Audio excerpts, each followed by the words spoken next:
Selamat pagi, Assalamualaikum warahmatullahi wabarakatuh. Semangat, salam sehat, salam sejahtera untuk anak-anak kelas 10 BKP 1 dan BKP 2 yang saya banggakan. Gimana kabar kalian hari ini? Semoga kalian sehat selalu dan tetap di rumah aja. Ketemu lagi dengan saya Bu Febri di pelajaran Mekanika Teknik untuk pertemuan kedua, yaitu yang dibahas mengenai elemen-elemen utama pada struktur bangunan. Langsung aja. Elemen struktur bangunan. Oke, di sini saya jelaskan dulu yang dimaksud dengan elemen struktur bangunan, yaitu istilah mudahnya yaitu bagian-bagian dari struktur bangunan. Di sini ada beberapa, mulai dari yang paling bawah. Jadi struktur bangunan yang paling bawah itu adalah pondasi, kemudian di atasnya ada slope, kemudian atasnya slope ada kolom, di atasnya kolom ada balok, dan di atasnya balok ada plat lantai. Oke, kita langsung bahas satu persatu dari beberapa elemen tersebut. Yang pertama yaitu adalah pondasi. Untuk pengertian pondasi bisa dibaca sendiri. Pondasi adalah bagian dari suatu konstruksi bangunan yang mempunyai kontak langsung dengan dasar tanah keras di bawahnya. Oleh karena itu, tanah dasar tidak dapat diubah susunannya. Oke, di sini Bu Febri jelaskan dulu. Pondasi. Kalian pasti semuanya sudah pernah mendengar kata-kata pondasi. Mungkin sebagian juga sudah ada tahu yang mana pondasi itu. Mungkin dari kalian sebagian juga belum tahu. Saya jelaskan dulu. Di sini pondasi itu dibedakan menjadi dua jenis, yaitu ada pondasi dangkal dan pondasi dalam. Dari pondasi dangkal itu sendiri nanti ada beberapa lagi jenisnya. Dari pondasi dalam itu nanti juga ada beberapa lagi jenisnya. Maksudnya dari pengertian itu tadi, tanah dasar tidak dapat diubah susunannya. Itu jadi begini, pondasi itu maksudnya bentuk pondasi atau jenis pondasi itu disesuaikan dengan tanah yang mau dibangun. Jadi kalau misalkan tanah yang mau dibangun itu adalah tanah persawahan atau mungkin tanah yang jenis tanahnya lembek, itu jenis pondasinya berbeda. Jadi setiap jenis tanah itu jenis pondasinya juga berbeda. Kemudian kalau dilihat dari jenis bangunannya, untuk bangunan rumah sederhana dengan jumlah lantainya mungkin hanya 1 lantai atau sampai 3 lantai. Kemudian dengan bangunan gedung yang jumlah lantainya lebih tinggi, misalkan 5 ataupun 10 lantai, itu juga jenis pondasinya juga berbeda. Nah, ini Febri beri contoh. Ini adalah jenis dari pondasi batu kali. Pondasi batu kali itu termasuk salah satu jenis dari pondasi dangkal. Mungkin dari kalian sudah pernah ada yang melihat jenis pondasi seperti itu, mungkin di tetangga kalian ataupun bahkan di rumah kalian sendiri pada waktu proses pembangunan. Mungkin kalian sudah pernah melihat seperti itu. Nah, itu namanya pondasi. Kalau di dalamnya ada batu kali, berarti itu adalah jenis pondasi batu kali. Nah, pondasi batu kali sendiri itu bisa digunakan untuk rumah sederhana dengan kapasitas 1 sampai 3 lantai. Itu kemungkinan masih bisa menggunakan pondasi batu kali. Selanjutnya, ini adalah contoh dari pondasi tiang pancang. Pondasi tiang pancang itu salah satu contoh dari pondasi dalam.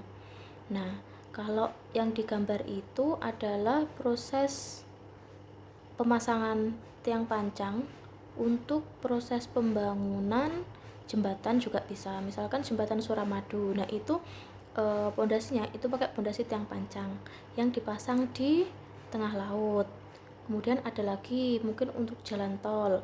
Kalau jalan tol itu nanti contohnya itu ada di Bali, namanya tol Bali Mandara. Lah itu nanti kalau kalian pas melakukan KI kunjungan industri, nanti pasti kita melewati jalan tol yang berada di atas laut. Nanti kalian bisa lihat sendiri. Nah, itu pondasinya pakai pondasi tiang pancang.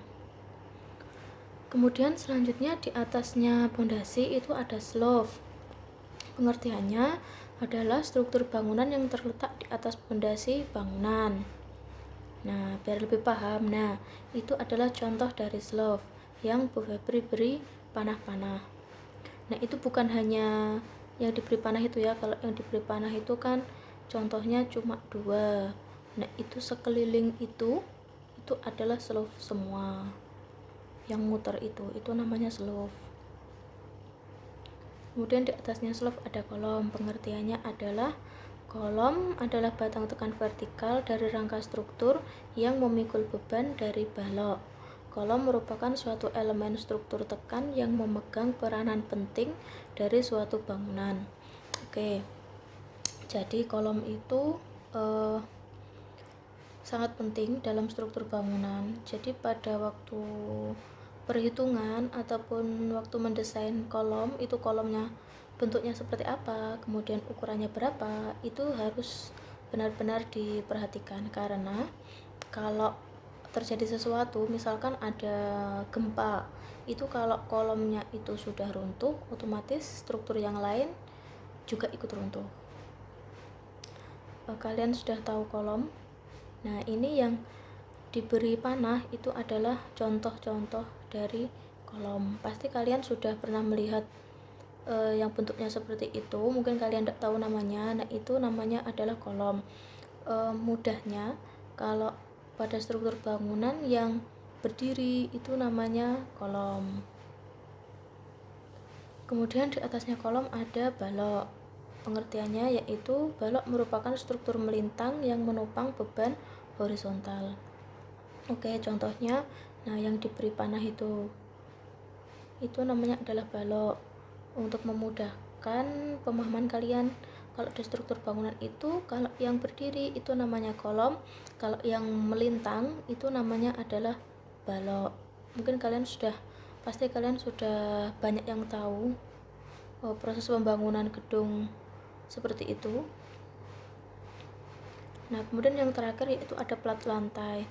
Plat lantai merupakan lantai yang tidak terletak di permukaan tanah atau bisa disebut dengan lantai tingkat. Nah, plat lantai itu kalau untuk rumah satu lantai itu tidak ada, kecuali kalau dia punya dak. Nah, kalau orang Jawa menyebutnya dengan dak beton. Nah, itu adalah nama lain dari plat lantai. Namun kalau untuk bangunan yang lebih dari satu lantai, misalkan 2, 3 dan seterusnya, itu pasti ada plat lantainya. Yang untuk lantai 2 dan lantai 3-nya itu yang dinamakan dengan plat lantai. Nah, contohnya adalah itu yang saya beri panah itu adalah plat lantai. Nah, oke, materi itu tadi adalah bagian-bagian utama dari struktur bangunan. Ada 5 ya. Yang pertama yaitu pondasi, kemudian ada slope, ada kolom, ada balok, dan ada plat lantai. Oke, jika kurang jelas nanti bisa bertanya. Sekian dulu materi hari ini, kita lanjutkan pada pertemuan yang akan datang. Kalau nanti ada tugas, segera dikerjakan. Tugasnya jangan sampai menumpuk. Oke, akhir kata, wassalamualaikum warahmatullahi wabarakatuh.